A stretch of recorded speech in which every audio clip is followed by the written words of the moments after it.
Haven, you can't go after her. Haven tightened the straps that held a knife to the side of his boot. With respect, Kazera, you cannot stop me.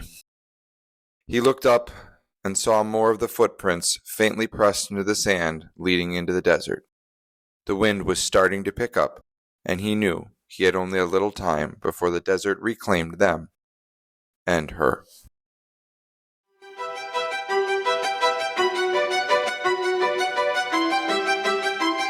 Hi everyone, I'm Nikki, the author. And I'm Mina, the friend that's never read the book.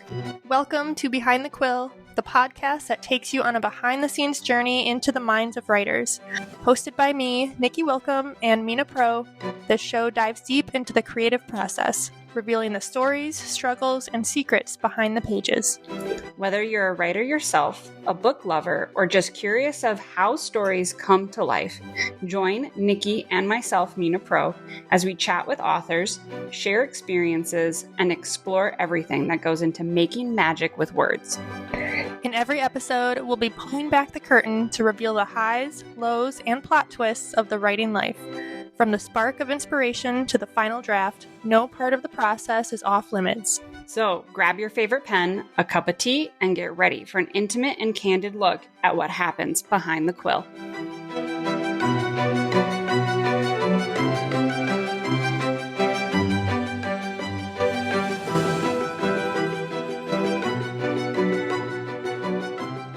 Welcome back to Behind the Quill. I'm your co-host, Nikki Willcome. And I'm Mina. Last time, we got to know Nikki a little more and how she got started with her writing career. Today, we're diving into the heart of Nikki's fantasy series, an Empyrian Odyssey. We'll explore the worlds, cultures, characters, and the creative process. Let's start with just the basics. Nikki, what inspired you to create an entire world of Empyria? So the world of Empyria was born out of a love for epic fantasy. I wanted to craft a place that felt both vast and intimate at the same time, with its own history, cultures, and mysteries. We all have elements from stories that we love, and I wanted to use those to write something that I would want to read. So let's break down the books. There is the Dark Solstice, the Hour of Embers, and the Crown of the Desert. Yep. Is there any more coming? There are. So those are the first 3 books in the series, and there will eventually be 6, which are already in the works.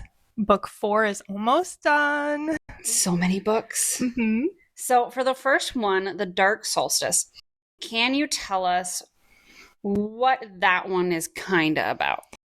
Yeah, so the Dark Solstice begins with the death of a lord in the desert city of Empyria. This is the catalyst for the main character, Tamsin, to move to Empyria with her parents. While exploring the city, Tamsin ends up separated and lost in the dunes, only to be rescued by Haven, a stranger from the south. Spending time with him, she learns that his people, the Medine, have come to speak with the lords of the city over a dam in the river that is jeopardizing their homeland. And when negotiations begin, a deal is made, and Tamsin's father goes with the Medine to inspect the dam while Haven is brought into the city.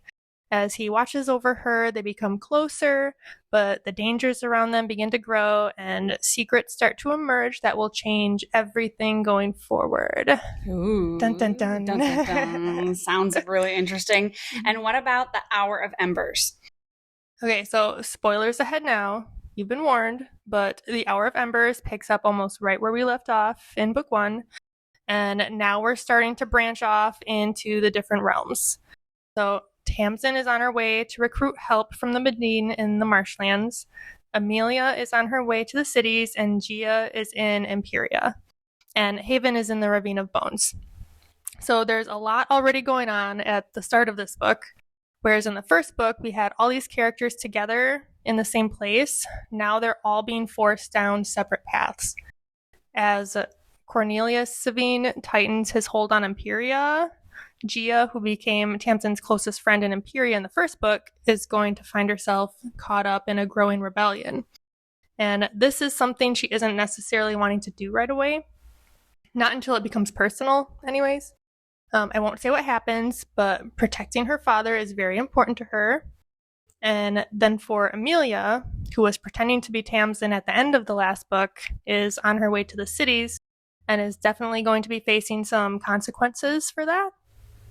She didn't get a ton of page time in the first book, but her actions definitely caused some ripples. And I thought it would be helpful to explore her character a little more since she is such a gray character. But all of these characters go through their own journeys in this one and either come out more equipped to deal with what's coming or less equipped. Hashtag poor Haven. This book is definitely grittier than the first one. It sounds like there's a lot more layers and more complicated storyline as you get into your second book. Mm-hmm. It sounds like the third one is right there too. The back of the cover for The Crown of the Desert says this: Tamsin's attempt to free Haven from the Ravine of Bones is threatened as outcasts, once buried in the past, appear. As new depths to Tamsin's power make themselves known, so do new obstacles. Across the sands, tensions ignite as Empyrian rebels ready themselves to take on the might of Cornelius's regime. However, all of their efforts could be undone as a threat no one foresaw amasses on the horizon, sending the shadows of armies, allies, and enemies on a path of collision. If a way cannot be found to defeat the master, then a fury, thousands of years in the making, will spread across the land and sea, leaving only destruction and ashes in its wake. But to do so, an impossible choice lies before Tamsin and her darkest moment. She must challenge fate. But fate has a dark side, and it will fight back. Mm-hmm. So I swear those blurbs for the back of the books are harder to write than the actual book. You have to condense. I know, it was 500 so pages much of material. in that little bit.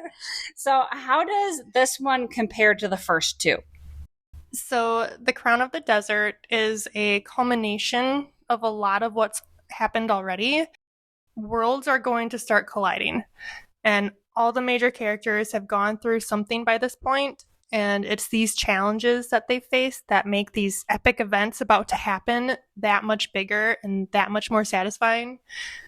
Everything is on a larger scale, but it's still going to dig deep into those inner emotions that form the heart of the story. Mm-hmm. So let's talk about the characters a little bit more. Tamsin and Haven are really your main characters for the series. Yes. It's a multiple point of view series, so we get some alternate perspectives from other characters, but Tamsin and Haven are the main ones. So how did these characters originate, and what stands out most about them? So each character has their own unique abilities and backstory that influence their journey. They start out very much shaped by their pasts and their cultures that they've been brought up in, which are complete opposite ends of the spectrum. Haven's character was created first.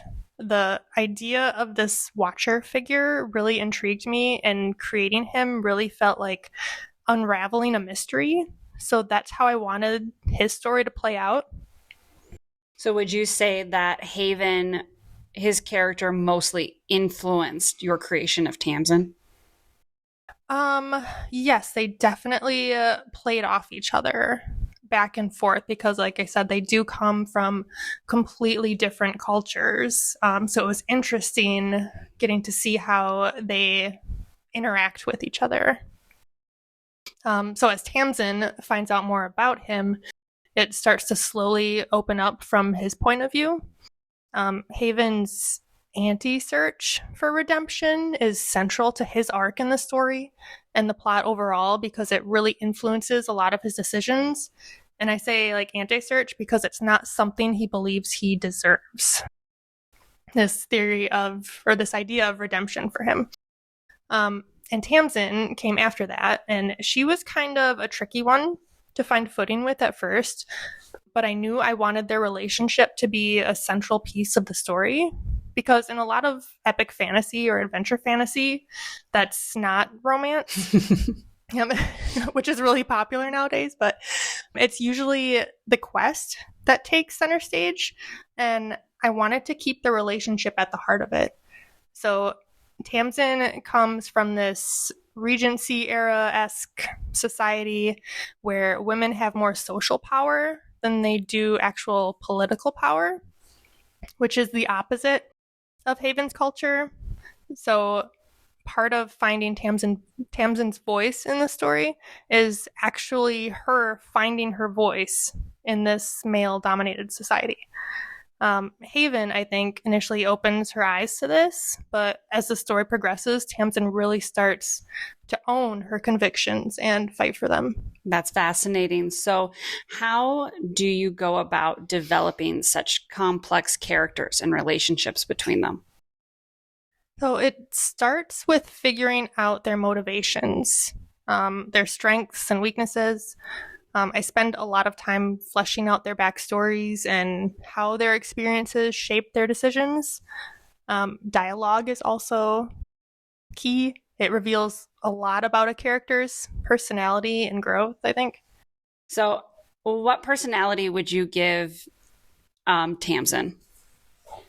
Is she funny? Is she shy?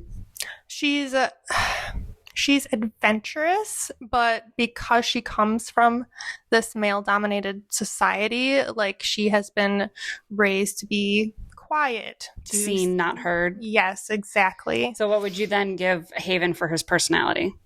Very much like an outcast type personality. Like I said, like his Is he like the dark and broody kind? He's dark and broody, yes. We all love that. We all have to have a cute male character that's dark and broody. Yes. But like I said, like, I wanted his story to kind of play out like a mystery, like as Tamsin finds out more about him, like so do we, and then we get more he gets more page time from his points of view, where we dig a little deeper into his backstory, into why he is like this, and the aspects of his culture that, you know, kind of force him into this role. Okay.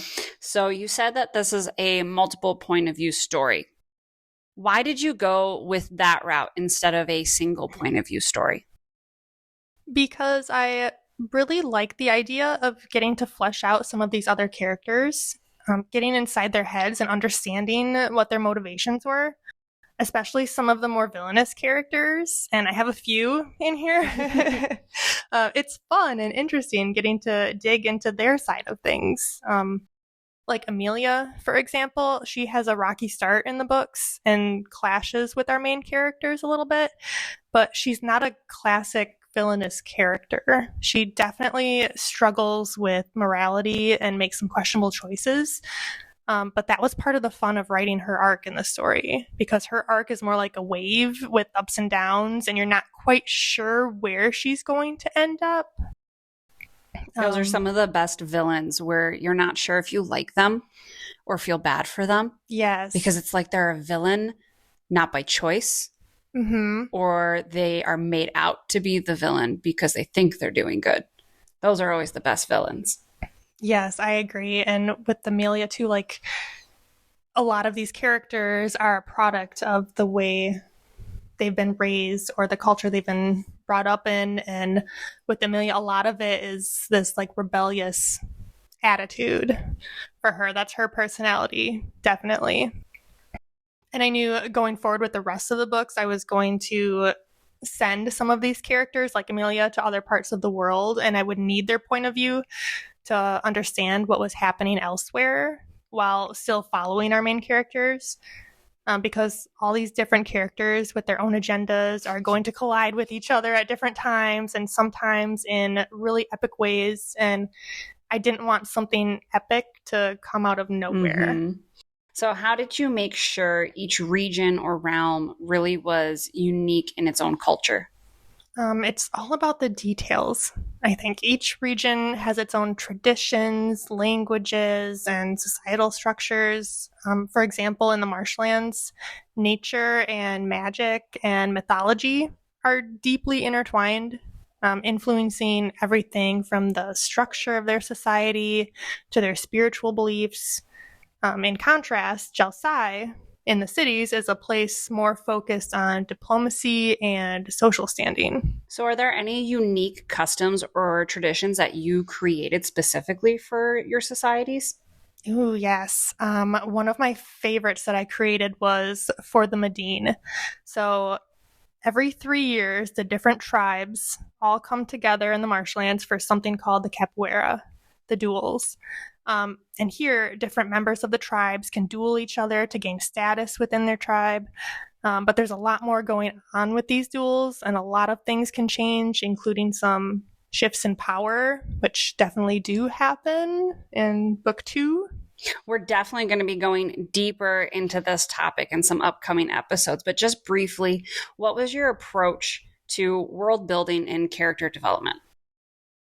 Characters usually come first to me when I'm creating a story, and some kind of struggle or obstacle that they face. Then I imagine what kind of world would suit these characters and challenge them. Then I think it just organically builds and feeds off of one another after that until I get to a point where I have a firm understanding of both the world and the characters. Then I dive into the details, building maps, writing histories, creating cultures, and I don't necessarily have it all figured out right away. Part of the fun of writing is getting to the point where your characters are so developed that it's almost like they're telling you where to go next. I know my husband jokes with me all the time. He's like, "Are your characters misbehaving again?" Because they're off doing their own thing. Are they writing point. The story? Mm-hmm. Yep. So I like character development to feel natural. And sometimes that isn't this perfect arc. Like I said before with Amelia, it's up and down sometimes. Sometimes it's really messy. And it can be fun to throw something at a character that doesn't necessarily change their core personality, but challenges it. And then you create a whole nother book because a character misbehaved.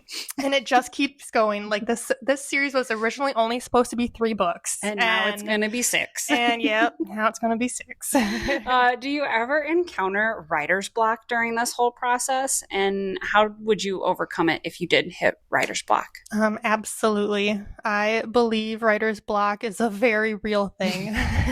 For sure. When it happens, usually after I've been staring at my computer for hours with nothing to show for it, I find it helpful to step back, take a break, go for a walk, do some yoga. Other times I'll work on my other projects that still kind of pertain to the books, like creating YouTube ambiance videos to go along with the books. And it's funny because I have a dozen or so videos created already.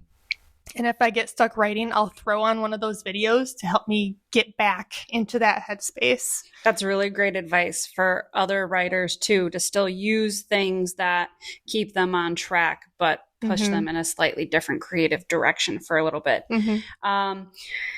We will throw up a link for those videos in the description below.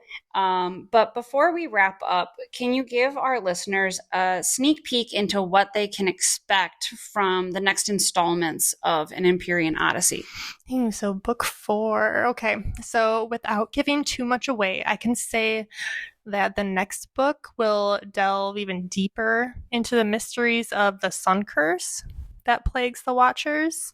And this will take our characters to some unexpected places. The 4th book is really the beginning of the second phase in Tamsin and Haven's journey. There's going to be some new characters, new twists, but a lot of the foundation for what's about to happen was carefully woven into the previous 3 books. Once I knew that I was making 6 books, I'm like, okay, I have to be really intentional about where I put in these little clues, these little Easter eggs for what's coming next. We're building off of what's already happened, but now the characters are about to step into a bigger arena and are really going to be tested. That's really cool. So this really sounds super exciting. So as we wrap up, I wanted to end with a review that was written by Rabia Tanvir for The Crown of the Desert. It says, I've waited a long time for The Crown of the Desert, and you can imagine how high my expectation was. Tamsin is the perfect protagonist. She is determined, has a goal, and has the power and the brains to achieve that goal. I was expecting tension, drama, action, and perfection, and got them all. The tension was so thick I could feel it and loved it till the end. The cliffhanger, the struggles, and the subplot all worked towards giving readers a complete theatrical experience. I love Tamsin's growth and how confident she is. While Tamsin has my heart, I loved, is it Georgiana's? Mm-hmm. Georgiana's growth and how well she handled her predicament. Lord Urbane and Amelia's chemistry was fantastic. Ooh, that's interesting. I want to read the book now. Different kind of chemistry, though. Oh, okay, not good. Never mind. I am now anticipating the reunion between Tamsin and Haven. Also, I am forever grateful to N.L. Willcome for providing a pronunciation guide. Mm-hmm. I highly recommend this series to fan of epic fantasies and young adult fiction. You sent out a pronunciation guide? I did. That's awesome because sometimes these sci-fi, fictional, epic fantasy books, oh boy, they got some interesting names. Yes, they do. That's part of why I don't read them. Yep. Well, one of my goals now is to get you to read these books because I know how much you love audiobooks, but I don't have an audio version of these yet. Mm-hmm. All right. That's another thing to put on my momager list. Okay. Audiobooks. How does getting a review like this really make you feel? It's so cool. It's surreal and also validating, you know, because I'm not immune to imposter syndrome. And a review like that is proof that I must be doing something right. But the best part for me is knowing that the story connected to another human being, because that's what stories are supposed to do. That's awesome. Well, thank you for sharing all these awesome insights with us, Nikki.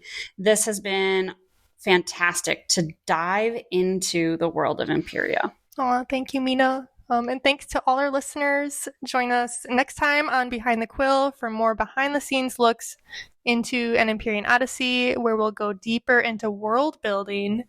And don't forget to check out Mina's podcast page to get updates on her podcast coming early next year in studio with Mina Pro.